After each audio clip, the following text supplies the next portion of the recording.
KEF Connect. Conversations that matter. Tune in every week for interviews with industry trendsetters and community changemakers that will instill inspiration and ignite action. Visit www.kefholdings.com and click KEF Connect to listen.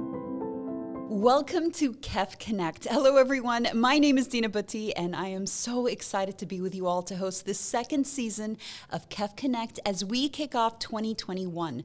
Following the most challenging year I think that we've faced in decades, this season we're focusing on the future of some of our most promising homegrown businesses.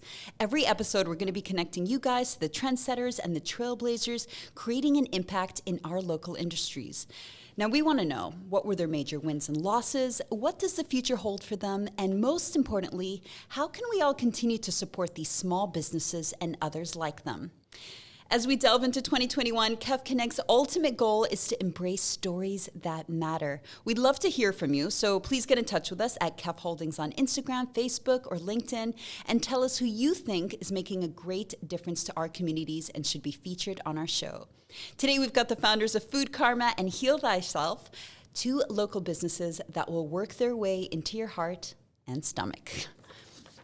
All right, guys, let's dive right in with the FoodKarma app. In an effort to tackle food wastage, FoodKarma offers users the chance to rescue food at a discounted price before it is disposed of at local food outlets. We've got the CEO and founder, Eugenie Dronneau, right here in the studio to tell us more. Thanks so much for joining us, Eugenie. Oh, thank you for having me, Dina. Did I get that description right? Amazing. I did, okay. Well, let's just start from the beginning. I know you spent over a decade as a food consultant, and what was it that inspired you to shift your focus to tackling food wastage?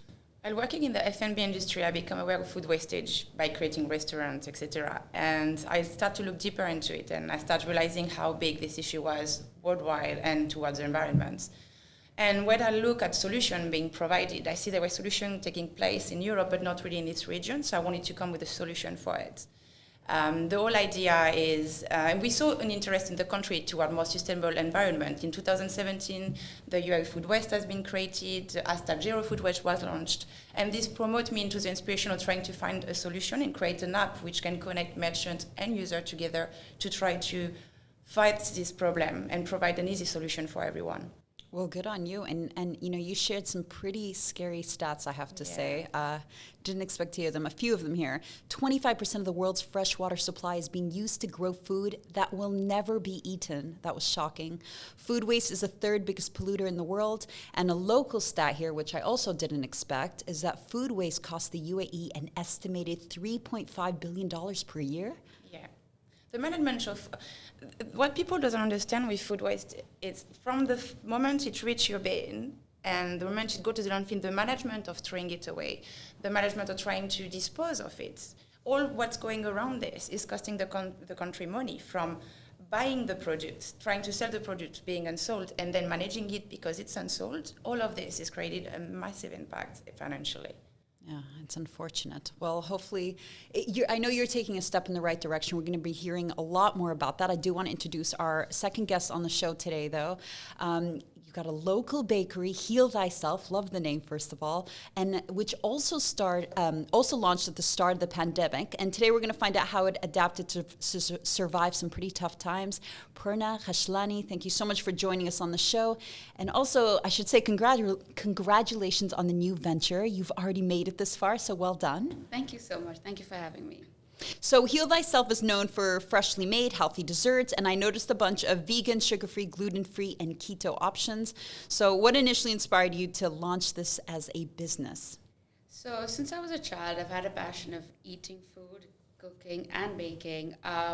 Well, combined with being a plus-size girl, I don't think it really goes together.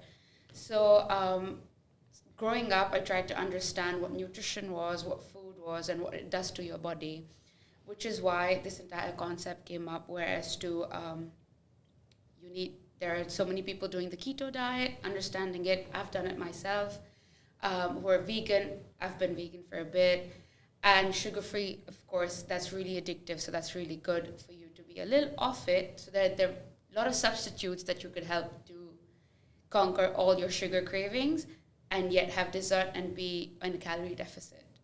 So that's what it started my plan. Well, I'm personally excited because, first of all, I can't eat dairy, and I've been on a health kick this year as well. But, after such a tough year, I feel like people are prioritizing their health. And we've got, of course, New Year's resolutions now, and so many people are often targeting those at getting into better shape. Before we dig deep, how can Heal Thyself help out people who are looking for a healthier diet? The first thing I'd say is the pandemic has actually been really difficult for people emotionally, mentally, and physically, which is why they ran to food, because it's a comfort zone for them. Don't beat yourself down for it, but if you do want to get back into your health journey, eat. It's very nutritious. It's whole food, which is why what it does to your body is a lot better than what other food would do, which might be cheaper for you in the pocket, but then it's really helpful for your health if you do buy better quality food. And I've been suffering from thyroid myself, so I've curated that around me trying all of these recipes, which is why I wanted to give it back to people that they could enjoy it and be fit. Oh, that sounds wonderful. Well, I'm looking forward to trying it out myself. Now, Eugenie, back over to you. The app, FoodKarma app, launched in March 2020, if I'm not mistaken, right at the start of the pandemic. And I know Heal Thyself, you started in February 2020. Guys, I can't imagine what you went through. I know my family was personally too scared to order food from anywhere at a time when there was so much fear and restrictions and how they must have affected a new business, one that just launched. Both of you, one-woman shows. How were you able to keep up the momentum through that period? Eugenie, let's start with you. So as you say, pandemic is not something we experience every day. When you launch a business, it's quite a give you a big hit in your face. FoodKarma took me 4 years to prepare, because in order to understand the market, it's self-funded. So when I finally launched it, I thought I was ready for everything. Then this happened. When the pandemic happened, as you all know, the F&B industry suffered a lot because everything was closed. We work with F&B, meaning if we don't have concept, the app can't work. So we were supposed to launch with around 35 concepts, and we ended up launching with 8 of them. Why? Because I would say 90% of them have to close, most of them permanently now. That's heartbreaking. And the other have to adapt to security measures, etc., in order to fit within the requirements. When that happened, on top of that, we decided to try to adapt and see how we can cope with this whole situation. We waived all our fee for 6 months for all our merchants, tried to help them, and try to see how we can manage to get through that together. So not having any fees coming in, just a few orders, because as you mentioned, you had the fear of, I would say, the germophobe thing, which I did have as well. So the ordering aspect, not just from us, but from any platform, was extremely reduced. Then you have people who lost their job, reduced in salary, or prefer to cook at home. So these all bubbles of things affect any platform and aggregator in the market. So this was not in the plan, definitely. The last one I'll say is we've been, in a way, trying to use that time to implement the app. Being an entrepreneur is something really new for me. I had no idea what I was putting my feet into, and I'm still discovering new things every day on it. You say that with a smile on your face, so that's a good thing. But the thing is, at least during the 6 months, I managed to be able to improve the app as much as we can, which will have taken us maybe longer if we didn't have to cope so much into not having so much order and so much traffic into the app. All right, Prerna, what about you? What happened when the pandemic struck, and how did you keep yourself from giving up? Really, I'm just hearing such difficult stories. And when I did start, it was Feb 2020, and literally less than a month later, it was all under lockdown. I had to stop all my business for a bit because we couldn't give any deliveries, and not a lot of people were planning to order. If you're a new business in itself, is difficult because not a lot of people know about you, and the people who do and want to order didn't want to order because it was the start of the pandemic. That's where I feel I wanted to give up. I'm not going to lie. It is very difficult to keep up with all the expenses, or going like, and it's really disheartening being like, I've planned this for 2 years, and then just suddenly coming to a stage where being like, you start and it's all going a flop. It's a flop. Like, it's sad. But a lot of it is out of your control, of course, right? It's not. Or did you take it quite personally? In the start, I did take it personally till I realized that I knew it wasn't in my control, but I'm like, what's going on? Is the universe trying to play with me? But definitely can tell you one thing, my parents, my family, because the best thing was in this pandemic, I tried a lot of new things to make them try, so I could put them in my menu. So I kept going by trying new things. I think that's what made me go, and just like, it wasn't my fault that the pandemic happened. So yeah, that's how I went through it. Well, I'm sure you're happy that you continued. You continued now and kept it going. So what were some of the biggest obstacles that you both had to overcome? I can't even imagine the drivers to the deliveries to people, as you said, Eugenie, having faith in a new company. I mean, personally speaking, I would have a really hard time not knowing where the food is coming from, or not necessarily understanding the people, or being as familiar with how something works.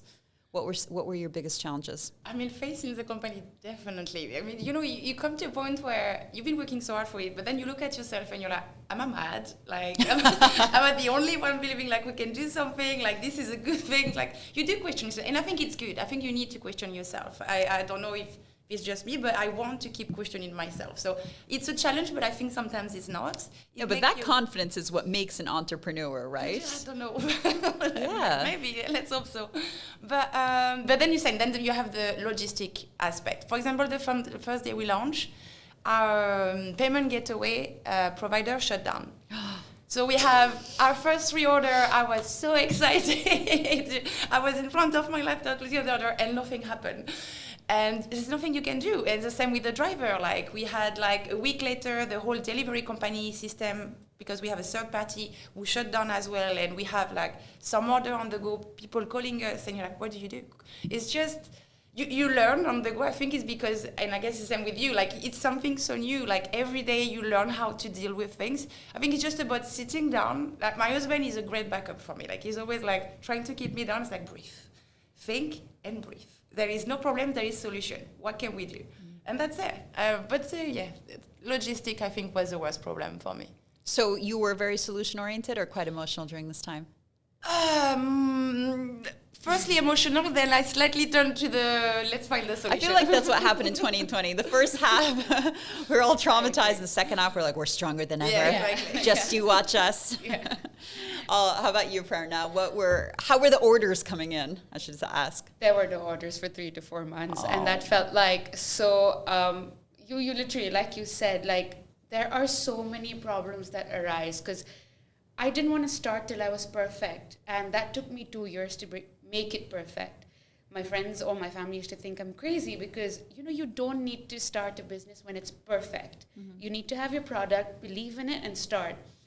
I was looking into the delivery, I was looking into the payment gateway, and not only the payment gateway, like the licensing and things like that, a dark kitchen, and nothing was working in my favor. And I said, you know what, now is the time for me to start. And God behold, this is what happens. And little did that really helped me understand that, people don't want to try SMEs because sometimes, they're a little bit more expensive, and what they don't understand is that the big ones are doing the bulk buying. They're selling, and they can get it for a lot more cheaper. For us, we have to go literally retail price for any kind of stock that we need, and everything is freshly handmade. Like, if I need to make an almond flour, I'll be making it at home. I'm not buying it from a store, just so that I could cut my costs down. That's how I had to start. Later on, I know I won't be able to do that because I wouldn't have the time, but it's all fresh, and that is what you're paying for. That is what concerned me, is that are people going to believe me because I'm just starting up? And it's getting there. You know what always gets me, I think, is I think when you order from a small business, that someone at the other end, and I was saying this to you, is doing a happy dance when an order comes in. And that makes me really happy to think that, I've made someone's day today, or I've contributed somehow. And hopefully a lot of people do remember that. And yeah, I do the happy dance. Yeah, I would too. I've dabbled in a few things here and there. We get an order in, I'm like, woohoo, all right. So on a more positive note, though, did you receive some unexpected help or support? Were other small businesses trying to collaborate in any way? How about you, Eugenie? I think for me, it was on the media aspects. Like, we had influencers who were starting to tag us, which we didn't know from where they were coming from, ordering from us, posting from our, like tagging our merchant, tagging FoodKarma. We had TV starting to call us for interview or radio, and I was like, how? I mean, how did you hear from us? Like, I mean, our social media is really limited. We are not like a big brand with massive numbers behind trying to push it. And that for me was extremely like surprising to have just those people who have heard or tried the app and speak about it in a nice way and promote it without expecting anything in exchange.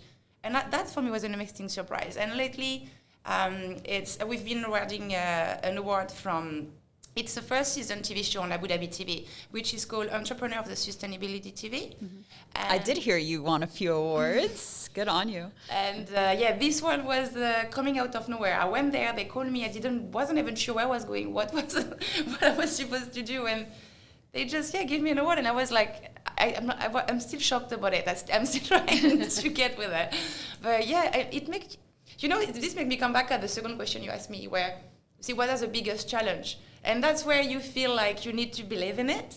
Because when you're down and then you have something like that happening, it just bring you up so quickly and say, that's why I started this idea at the beginning. You're just waiting for your moment, right?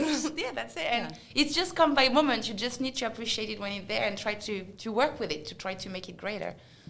So I hadn't actually heard of FoodKarma either until obviously we met because of the show. And honestly, I was baffled by the concept. I think it's incredible. I think you've really created something just wonderful and original and much, much, much needed. So good on you, really. I'm going to keep saying good on you. I mean, I've got a room full. I like We've got excitement. three ladies. You, like, everyone thinks that we shouldn't do food wastage, but at the end of the day, they do it. And you're the one who's actually it's about education. Yeah, exactly. And done it. That's great. So, Prerna, if there's one thing that saved you during this time, what would you say it was? I think what saved me this time was, so during September, my website went on and I started getting orders on my website. And it was from people I did not know. And that was like my great deal. Like, woohoo, I've reached somewhere to, for someone random to be like, I'm ready to pay for your product. And because I knew everyone, like family, friends, like extended people were buying from me. That was okay. But then when it's someone new and random to believe and trust you, it does make you feel a little special, and maybe your product feel a little special. And I think that product is made out of a lot of love because you go like, I want to show them what I'm worth. I think that's what. So what were you doing to market yourself? Or again, was it unexpected support in the media, just word of mouth? Oh, it was through a friend. The friend came up and he's like, I'm not going to charge you. I'm not going to do anything. And I'm going to do your entire marketing. I'm going to take up your Instagram and everything. And I'm going to do everything for you. And he did not charge me till I started making a little bit money. Fantastic. Wow, that's a good friend. Yeah. It's like, send me his number. Right away. Me too. All right, so back on to FoodKarma. So yesterday, I tried out FoodKarma, as I mentioned, and I got myself a bunch of pastries, and I would say they were very fresh. I should add that. From Le Pain Quotidien. They were all 50% off. So everything looked and tasted perfect. And I'm wondering now, your whole app is based on food.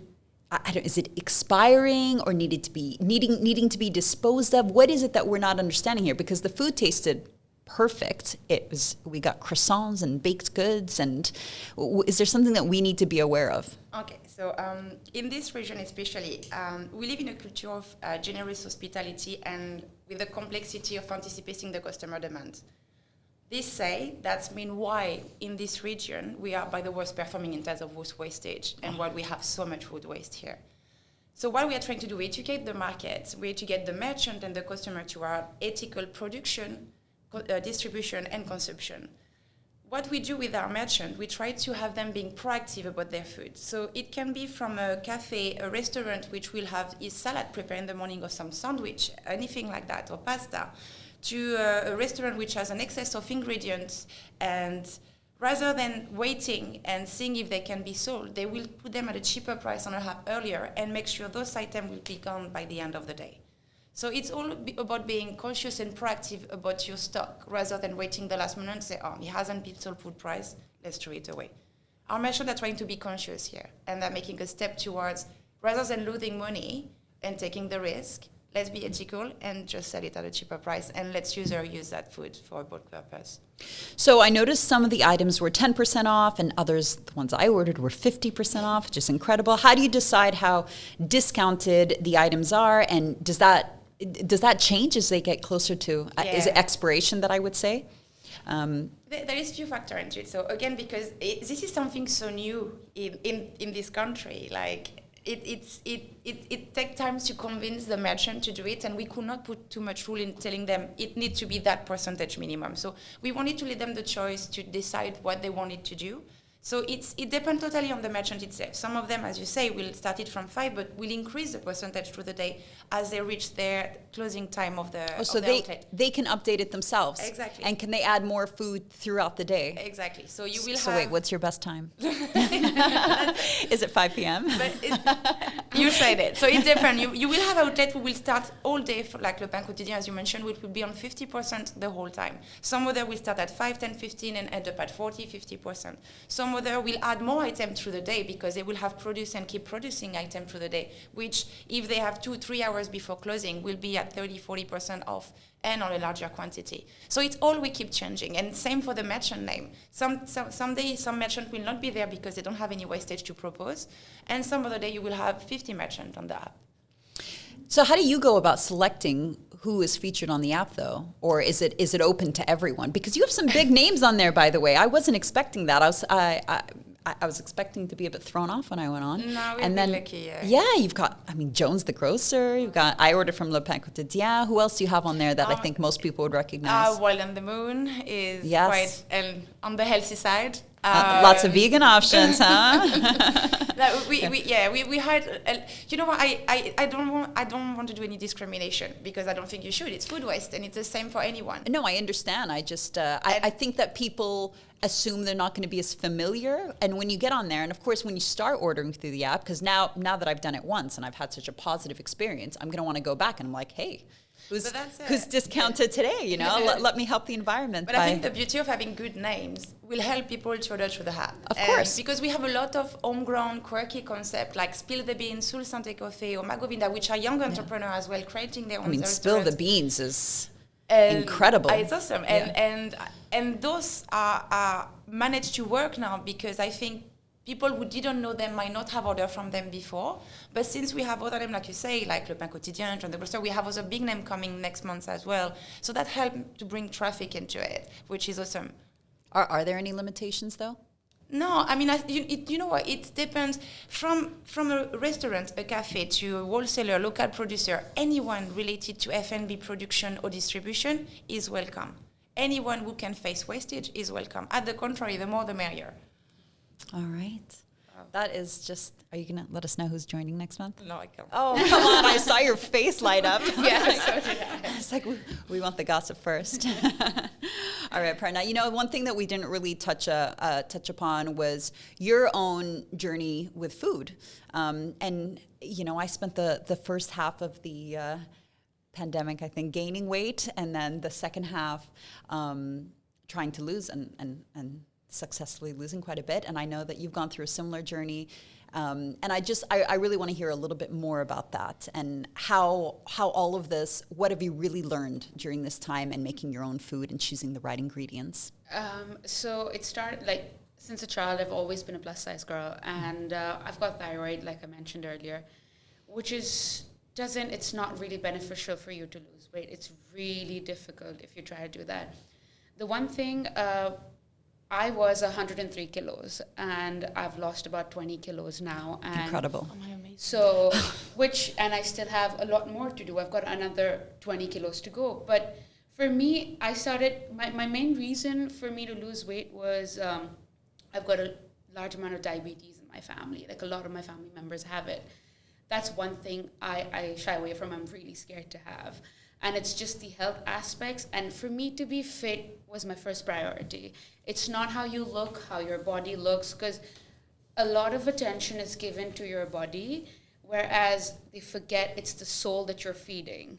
And it's a lot to do with, the food has a lot to do with your energies and how you feel from within, and not what it does to it.